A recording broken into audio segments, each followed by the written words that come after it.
Wingapo, and hello. My name is Guthrie Weinshank, and today I am going to talk. Our subject today is the willingness to accept, first, the willingness to pay. A strange title for something, but it makes kind of a lot of sense once we dive into how things are going. So, the willingness, this one hopefully will be a little shorter. The willingness to accept is very simple. When we're talking about buying and selling goods, I have a willingness to accept a price, right? So I put something for sale, and someone comes and offers me money, and there's a willingness I have to accept that amount of money. That's the first part. The second is the willingness to pay. So someone says, "Hey, I have this desk for sale," and you have a willingness to be like, "Oh yeah, sure, I will buy that. I'll buy that desk from you." So willingness to pay and willingness to accept. Now, economics 101. Okay, so if those of you who took Econ 101, which of course I loathe, you've heard my personal rants about Econ 101. We'll often talk about the supply and demand curve, right? So you have the graph, supply and demand, and at the middle is exactly where they meet. And that is the equilibrium point, and that's where the product sells for. So here, this one axis would be all the values at which a buyer might be willing to buy or sell a product. And here, all the values in which a seller might be willing to sell a product. And they meet at the middle point, and that's the that's the willingness to buy. And with the willingness to sell, that's the sell price.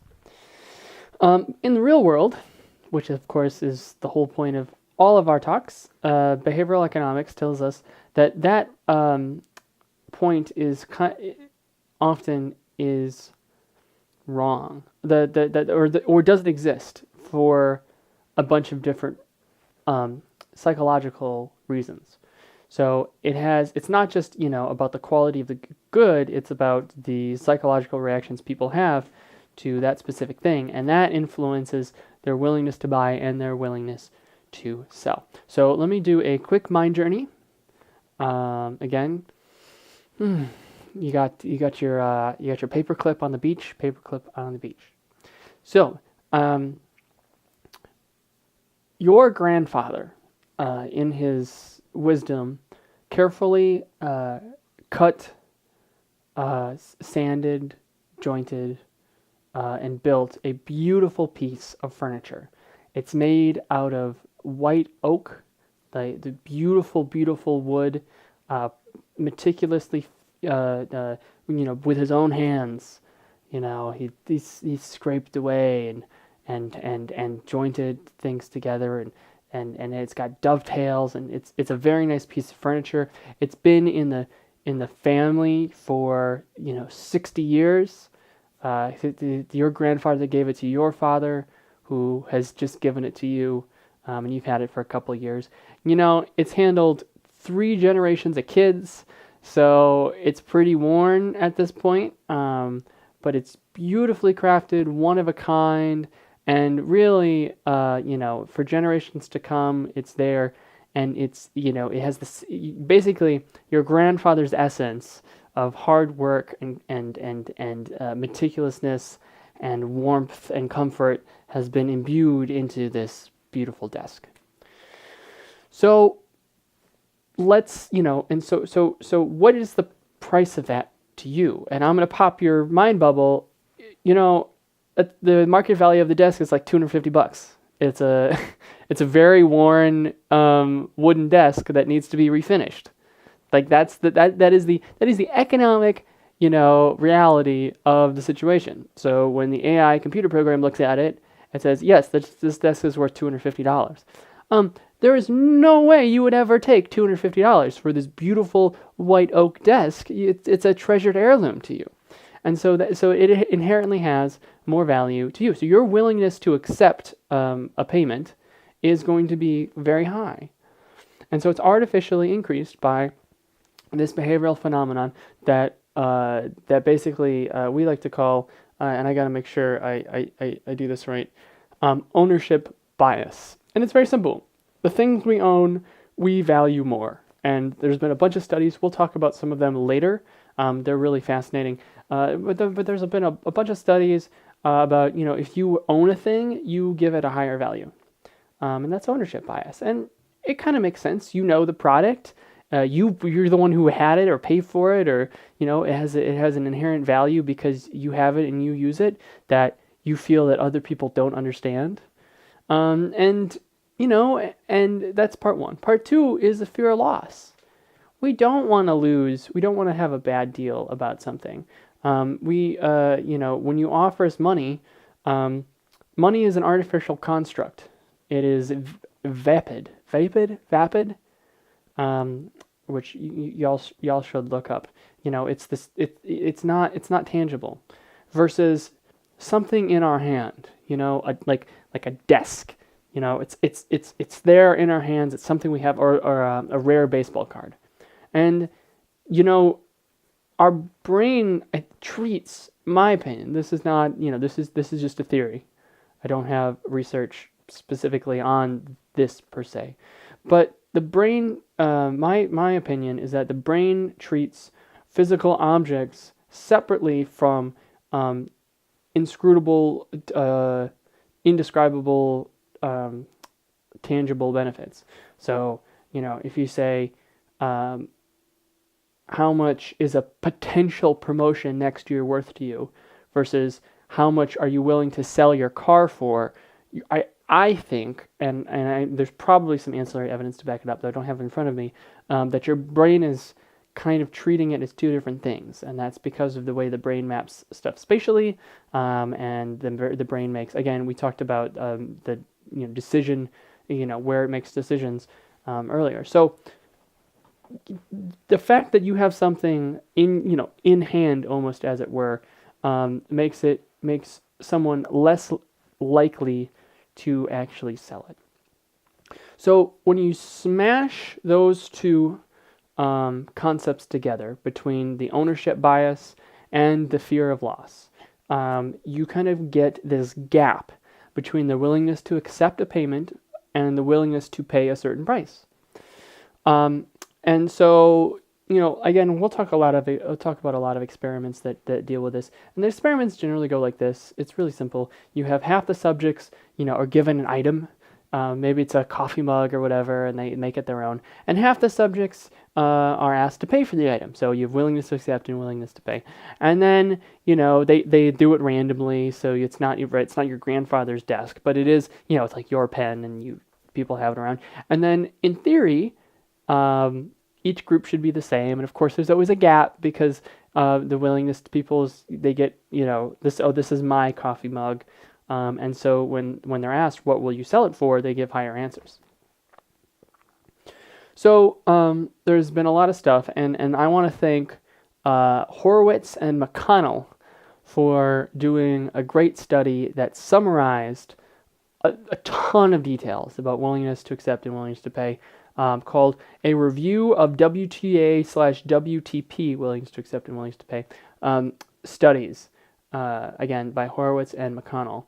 And so beyond, so I'm just gonna give you kind of the quote, the nougat from the study. And this is what I do, this is me helping you out.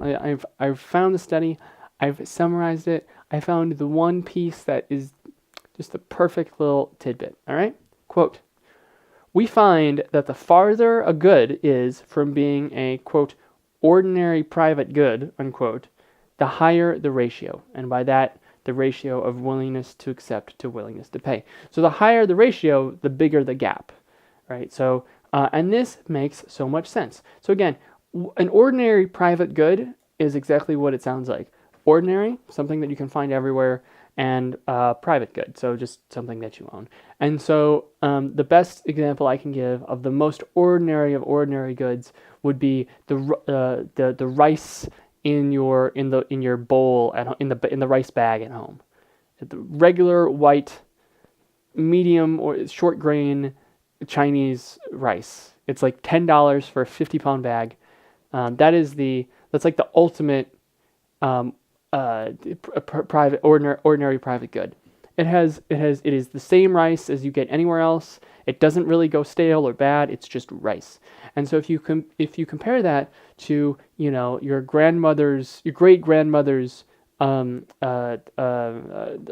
grandfather clock, or that grandmother's grandfather clock. So it's okay, but you know, right, like a very old clock that your grandparents had. You know, that is very much not an ordinary good. That is a very specialty, custom good. And so the more you get into specialty custom, the bigger the gap.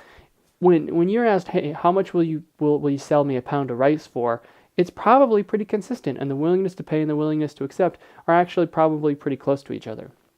But once you start getting to unique and special goods, that's when you start getting this gap. And that's when you get all kinds of weird market irregularities between the two. And you know, so this is really important.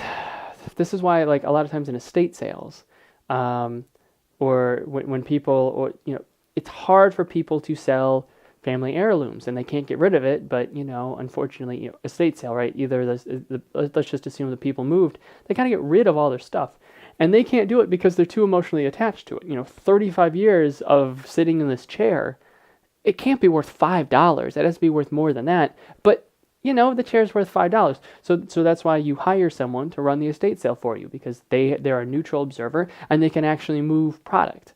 Because there's just not a market to spend more than $5 for this chair, even though to you, I mean, it's a chair you've sat in for 35 years and it should be worth more. So that's, you know, that's the idea of willingness to pay and willingness to accept. And we'll be exploring these types of concepts later. So I just wanted to make sure you all understood kind of how it works. In a practical sense, I mean, if you're dealing with anything in which people get a specific thing that's custom to them, know that they're going to overvalue it. And you can exploit this for your own means. It means you can potentially charge higher prices for people for custom stuff, but know that it requires them to actually receive the custom thing. They have to, there must be like a little switch in the brain that tells you to go from, okay, it's just a thing, to like, it's my thing. So if you can get someone to believe that it's theirs, then they might give it a higher value and pay more. So just out of the blue, I don't have any, you know, I don't have the study, but just as a hypothetical. So let's say you make custom t-shirts. What you might want to do, that you should try and see if you can do it, is send the first custom t-shirt to someone that just like has their name on it. And then they wear it and they think it's, oh, this is theirs. And then you might be able to charge higher prices for the next subsequent orders because people value that more because it's custom to them. So stuff like that. I think Starbucks does a wonderful job of this. When you buy a latte and they put your name on it. So it's not just a latte. It's not just like a common private good. It's your latte. It's made for you. And so you have, like, for some reason, it feels like it has a higher value. Handmade by the barista, the very cute barista, by the way, of course. But so writing the name on the coffee, and then with a little joke on the heart, or they spell the name wrong on purpose every time.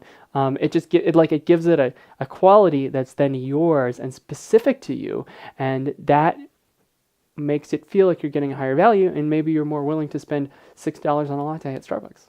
So that is willingness to pay and willingness to accept. Thank you for watching. We'll have a lot more about this topic later on, and I hope you have a great day.